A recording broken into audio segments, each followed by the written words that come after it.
שלום לכולם, כאן שמוליק שמואל, חג שמח, מקווה שהחג עובר בהנאה. אנחנו רוצים לדעת בעצם דרך החג הזה איך להיות מומחים בעשיית ניסים, וכדי להבין מהו נס, כי מי מאיתנו עם יד על הלב לא צריך ניסים בחייו, עכשיו, מחר, שנה הבאה, בכל שלב של חיינו אנחנו צריכים עזרה וסיוע. לצאת מהמקום שבו אנחנו תקועים אל המקום ששם אנחנו רוצים להיות. ובין הנקודה הזו לנקודה ששם אנחנו רוצים להגיע יש פער. וכדי שהפער ייסגר, אנחנו קיבלנו את המפתחות מבורא עולם. את המפתחות לסגור את הפער. והמסר הוא בסגירת הפער שבתוכנו. אומרת לנו חוכמת הקבלה, על מנת שיבצר נס, דבר שהוא מעל הטבע, כך אנחנו בעצם תופסים זאת בתוך תוכנו, עלינו לנוס מהטבע שלנו. ומהו הטבע האישי של כל אחד מאיתנו? כל אחד נולד תחת מזל מסוים, עם אופי מסוים, ברגע מסוים, למשפחה כזו או אחרת, עם רקע כזה או אחר. האם זהו הרקע והמצב שבו אליו נולדנו? האם שם אנחנו צריכים להישאר? אומר לנו אברהם אבינו, כל אחד בא לעולם הזה כדי ליצור שינוי פנימי, כדי לנוס ולברוח מאותה מציאות שעוצרת אותנו, מגבילה אותנו, ולא מאפשרת לנו ליצור את אותה מציאות, את אותם חיים, את אותם פריצות דרך שבשבילן באנו לעולם. שאם אנחנו באמת מבינים את מהות החיים, אז למה כדאי לנו ושווה לנו לקום כל יום בבוקר לאורך 70-80 שנה, פחות או יותר? מה המטרה? כדי לחיות, כדי באמת לבוא ולבטא את המהות של הבריאה הלכה למעשה ביום יום שלנו, חייב שיהיה חושך שמתוכו נוכל ליצור את האור. וכל חג החנוכה בעצם מאפשר לכל אחד מאיתנו לעשות ניסים ונפלאות בתוך המודעות שלנו, בתוך הטבע הפנימי שלנו. ומהו הטבע הפנימי של כל אחד מאיתנו?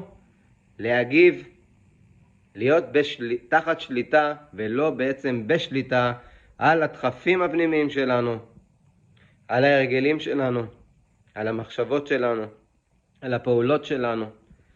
אנחנו מורכבים מכמה דברים שבעצם מהווים את מי שאנחנו. ואם אנחנו רוצים לקחת בעלות על החיים שלנו ולתת לבורא עולם להיכנס וליצור כל נס שאנחנו רק רוצים, כי בלעדיו זה לא יהיה אפשרי, הוא חייב להיות השותף שלנו ביצירה, והוא חייב להיות זה שבעצם נכנס אחרי שאנחנו נתנו את האות לבורא להיכנס. ולמה הכוונה? אם אנחנו נסתכל על המילה ברח, אותיות חרב ואותיות חבר, יש לנו בתוך המודעות שלנו כוח שלילי, יצר רע.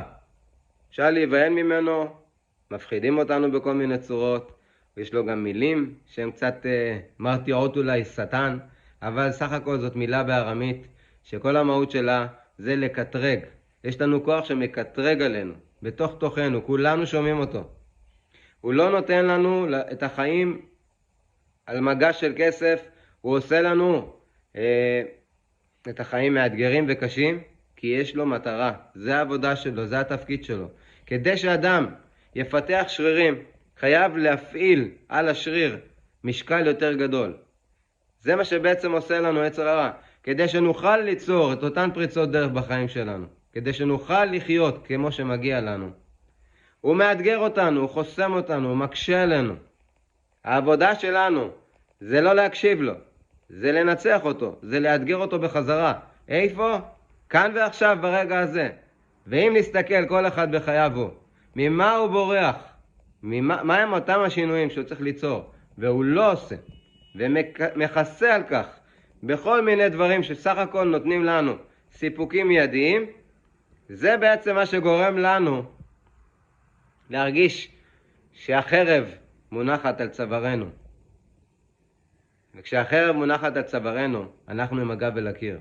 זה בדיוק הזמן לפתוח את הלב, לעשות את מה שאנחנו צריכים לעשות, ולנצח את היצר הרע.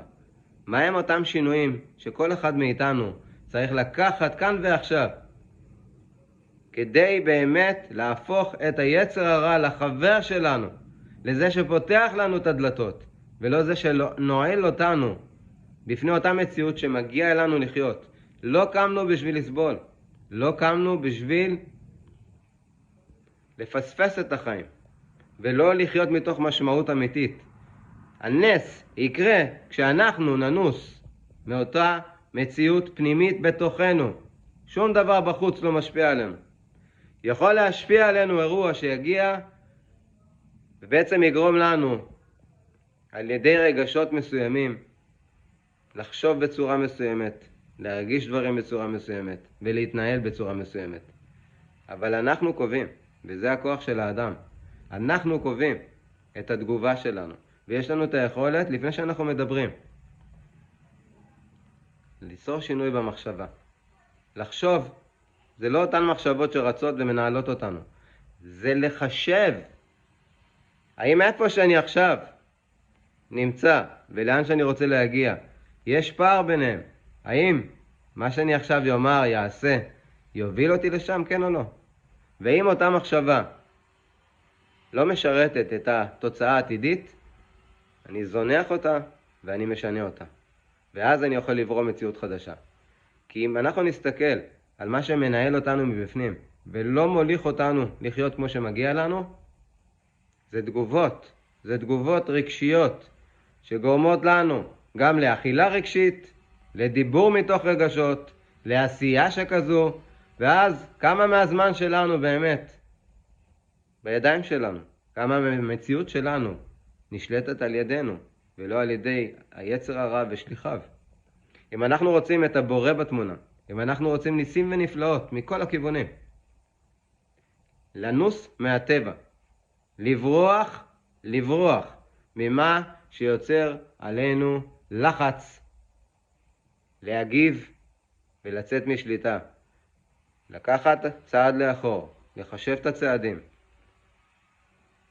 ולראות באמת איפה אני רוצה או רוצה להיות, ומשם לנוע אל המציאות הזו, ולהתחיל לתת לבורא לפתוח לנו את הדלתות שבעצמנו אנחנו סגרנו. לא אף אחד סוגר לנו את המזל, זה אנחנו סוגרים לעצמנו.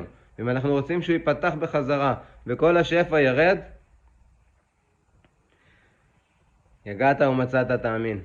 לא לוותר עד שזה מגיע.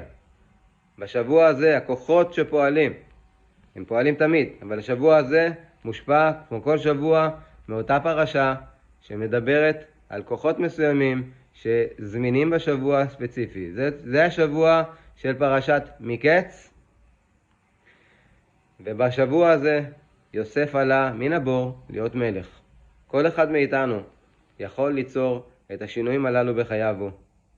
זה תלוי בנו, זה תלוי באמונה שלנו, זה תלוי ברצון שלנו, וזה תלוי בכמה נאפשר לבורא ונבין שממנו בסופו של דבר רק הישועה תגיע, לא תבוא מאף אחד אחר. לא להתעלות באנשים כמו שיוסף עשה וקיבל עוד זמן בכלא חוץ מהזמן שכבר קיבל. להיזהר ולהישמר. רק הבורא יושיע אותנו, לא אף אחד אחר. מה זה הבורא? אנרגיה אינסופית חיובית של אהבה. כשאנחנו נהיה במודעות הזו, שנדבוק רק בתדר הזה, ונהיה באמת בשמחה ובהוקרת תודה על כל מה שקורה לנו, אנחנו נראה איך כל רע מתהפך לטוב, ואנחנו נראה ניסים ונפלאות בחיים שלנו. אז יהיה הנס אשר אתם רוצים שיהיה. הוא ייווצר על ידי הבריחה מהטבע הרגעי שלנו, מהרצון בסיפוקים מיידיים, מחשיבה רחוקה, ומתוך מקום שבו אנחנו מבינים, אם משהו בתוכי רוצה משהו, המשהו הזה קיים. זה יכול להיות זוגיות טובה, זה יכול להיות קפיצת דרך בקריירה, עושר כלכלי, לשפר את הבריאות, מה שזה לא יהיה, עוד ילדים. אם אני רוצה את זה, זה כבר קיים. אז למה אני לא רואה את זה בפועל? זה שם המשחק. באנו לפה ליצור את זה בעצמנו ולסגור את הפער בין מה שאני רואה או רוצה בתוך תוכי לבין מה שקיים הלכה למעשה במציאות הגשמית. ואם אנחנו על ידי תפילה, זה דיבור פנימי וגם מתוך סידור, פותחים את הלב בפני הבורא, משנים בתוכנו את אותן תכונות שלא מקדמות אותנו, ופועלים בסבלנות, אנחנו נראה את הנס מתגשם הלכה למעשה. אני מאחל לכם שהחג הזה יוביל אתכם ליצור ניסים ונפלאות, שינויים מדהימים בחיים. ואם אני יכול לעזור בכך, יש כמה אפשרויות מתחת לסרטון, אשמח בכך, כדי שבאמת תוכלו לנצל את הזמן בצורה המקסימלית ביותר לטובתכם. השינויים זמינים לכם כל רגע. לא להתייאש, לא לוותר, להמשיך עד שזה יקרה.